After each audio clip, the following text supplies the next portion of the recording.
All right, so for my settings, just for stream, nothing really different here. Service is Twitch. Put the closest server to you. Put your stream key in. Very simple. Output. This is where it gets important. I've watched a lot of tutorials. You guys can just mimic these settings if you wish to get the same type of quality I get from my bitrate. Of course, if the lower bitrate you have, the more artifacting will happen to you. Artifacting is where when you move your screen around, it pixelates. So when you're doing 90s, when you're build fighting, when you're moving around in Fortnite, when you're not just standing still or just talking to the camera, when a lot of stuff's happening on screen and you have a lot of things up, this is what tends to happen to your stream. The higher bitrate you have, usually the less artifacting you have. Other than that, audio, not much there. My recording tab, not much. If you can't see all these settings, please switch over to advanced on your output mode. That is the easiest way to see them. Video settings, my common FPS values are 60. I scale it out to 1280 by 720, but my base is 1920 by 1080. This makes it easier and a better quality to actually stream on if your internet isn't good enough or your CPU or your computer is not good enough. I might be wrong on either of those statements, but this is what has made my stream look better. I'm not sure why, but I output on 1280 by 720, so 720p. But everything I put on my screen, my canvas is by 1080, so it just downscales a bit. And speaking of downscaling, I use bicubic. There are some other options, but I've settled on bicubic after experimenting with all the options there. That's just how my stream rolls. Advanced settings, nothing really too different. My stream delay is usually 30 seconds if I ever do enable one. Yeah, and then my hotkeys, I don't have any set at the moment. I'm going to reset them again, but I usually bind everything to my numpad, or if you guys have a stream deck, you can do that too. Getting into transitions, you can just go on Google Stinger transitions, and then all you have to do is, you can basically add a, Stinger transition real quick. You can name it, transition 2 or whatever, and that'll let you actually place a file in here, like you can use to basically transition. That's how you get, if you look at the top right over here, that's how you get a transition like that. Very simple stuff. Hello, how's it going? So for my keyboard, all I did is go to this link. I'll put it in the description, and I use this. I use display keystroke. You guys can just type in OBS Keyboard Overlay to get a lot of other different ones. It's customizable. All you have to do is download it, follow the steps over here. It's very simple stuff. This is the website, and then you just run the exe and it tracks your keystrokes. Okay, for Spotify, all you have to do is go to this little add source option. Go to a window capture, create a new one. I already have one existing called Spotify. Press OK. You can rename it what you want. Then all you have to do is right click and go to the properties of this. Actually capture, your Spotify window, which is right here for me. Very nice. This is how it looks. The way to just get the bottom right of this, it isn't too hard, is all you have to do is press Alt and then minimize it from the top right. This is only available on, I'm pretty sure, the OG OBS. And then you can click and drag while holding Alt and resize a window in window capture. Then you can put this wherever you want. I usually put it down here. Very simple stuff. All right, so for my mic, all I do is add a audio input capture. Very simple. Once you're there and you have it and you rename it, you go to the properties, pick whatever mic you want. And that's about it. That's what I do for my mic. The only extra things I do is I have a filter on it for a noise gate. You can go down here once you go to filters, right clicking on it and add a noise gate. So the mic can only pick up, above a certain level of noise. This helps if you have an AC or loud noises behind you. It just helps keep everything clean on stream. One thing I do on some scenes is add a bunch of logos. How I do that is I add a image slideshow. You can just create one, name it what you want, and then I have logos on it. So as you can see right here, I just added it in, logos. So what this allows you to do is basically have a rotating picture. Sometimes you see sponsorships on people's streams. If you right click on logos and go to properties, you can basically set everything you want. I'm going to scroll through these slowly so you guys can see exactly how I do it for this. You just go to your image files on your computer, pick whatever files you want. Basically make them, whatever aspect ratio you want to make them. I made them automatic. And then you can set the speeds within slides, the transition speed. It's very simple stuff. And yeah, I have it on loop. So whenever I need to do this, I have it rotating between Twitch, my logo, and a Twitter logo. So to make an overlay, all you have to do is go to Streamlabs or Stream Elements. I'm going to be doing a Stream Elements walkthrough. Go to the themes gallery if you want. This is where I got a lot of my themes. We're going to choose something that looks cool. Let's just do a, let's do a Penelin super theme. Why not? You can either go to preview or you can go to create. I'm just going to go to create. I'm going to choose whatever overlay I want to be my original one. We'll make it this. Why not? Create my overlay. Testing. And now, to link to your OBS, this is like the one tutorial I wanted to make so some people don't know this. All you have to do is grab this link, copy it to your clipboard. You go into OBS.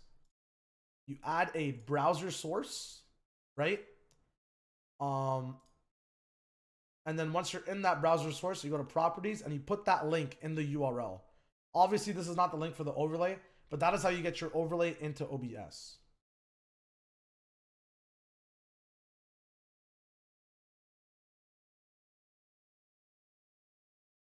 Now we're going to continue with the Penelin theme here. So, I have all 5. I can choose whichever ones I want to connect to my OBS. Each and every single one has a unique browser link.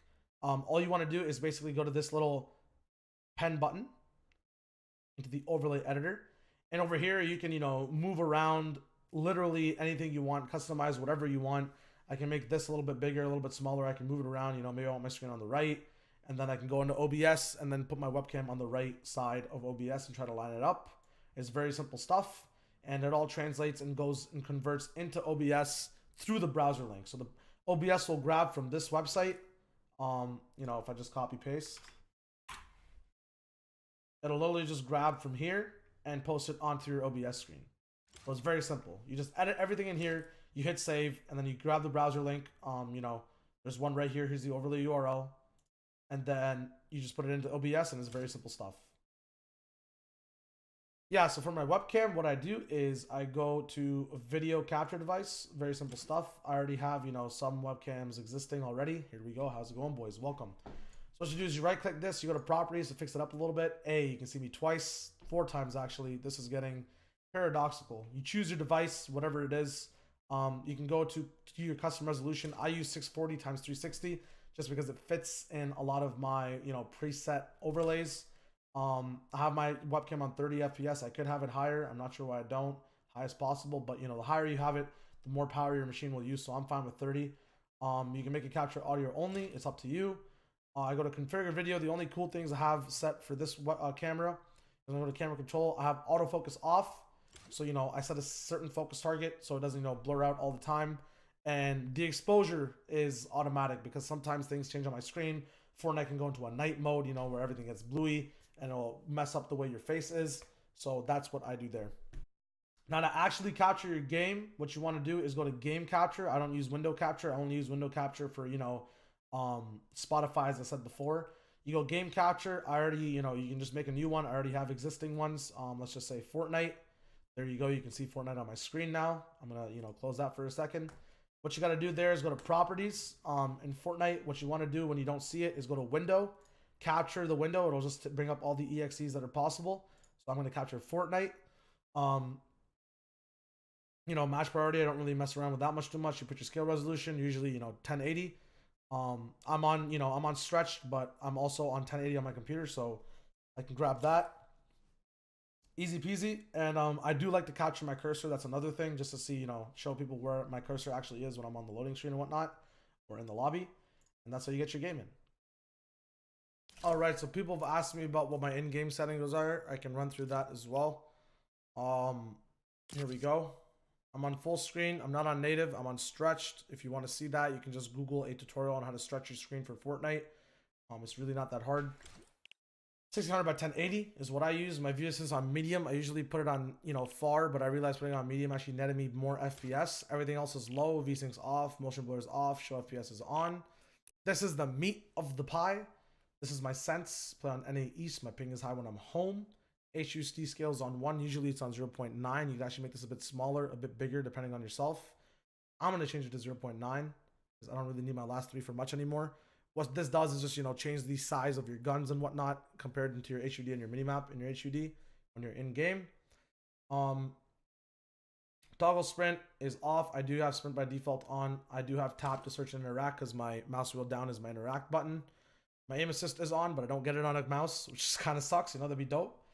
Other than that, I don't really have, you know, any other cool binds or options. My consumables do auto sort to my right. If you guys want to see my binds, you can do exclamation mark binds in my chat.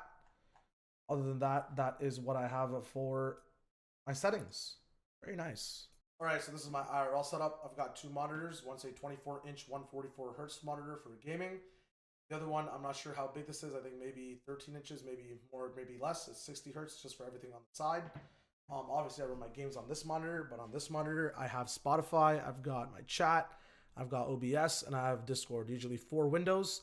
Spotify is usually minimized, so my second monitor usually looks like this, so I can read chat and see what's up. Peripherals wise, other than that, I've got my mouse and keyboard. This is a Corsair K70 Rapid Fire RGB with speed switches. This is a Razer Death Adder Elite with 800 DPI. That is, I think, a double XL SteelSeries mousepad, or maybe an XL, QXL. I'm not sure about the name. See in my description. That is my mixer with a lot of different levels and whatnot. Because I do have an XLR mic, which is the Audio Technica AT2035 with an X stand and a pop filter. Pretty simple stuff. Wire management, you know, on the table is not too bad. That's basically how I game. I also do have a gaming chair.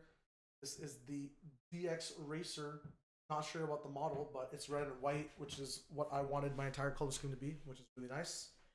As you can see by my keyboard. Other than that, you know, nothing much else to say. This is how I game. This is how I live. That is my computer on the bottom side.